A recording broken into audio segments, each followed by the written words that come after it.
পয়সাটা আল্লাহকে দিয়ে থাকলে এখন আর আপনার সেখানে কোনো সে নাই, এটা মালিক আল্লাহ। আল্লাহর টাকাটা এখন আপনি বন্টন করতেছেন, আপনার টাকা দিচ্ছেন না। কথা কি বুঝাতে পারছি? এই দৃষ্টিভঙ্গি থাকলে মসজিদ কমিটির লোকেরা মসজিদের কমিটি থেকে সওয়াব পাবেন। আর যদি দৃষ্টিভঙ্গি থাকে কেয়ারটেকার হয়ে যদি বাড়িওয়ালা সাজেন, তাহলে কিন্তু খবর আছে। ঠিক না বে ঠিক? কেয়ারটেকার বাড়িওয়ালা থাকলে, বাড়িওয়ালা সাজলে চাকরি থাকবে? বাড়িওয়ালা যদি টের পায়, কানটা মলে বের করে দিবে না, বেটা বেয়াদব দিছি তোরে আমার বাড়ি দেখাশোনা করতে, মালিক সাজে বসছিস। ঠিক না?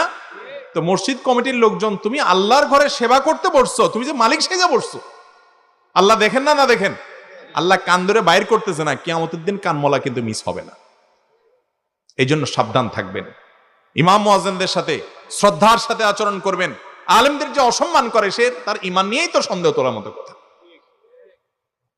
আর ইমাম মুয়াজ্জিনরাও নিজেদের সম্মান রাখার মতো কাজকাম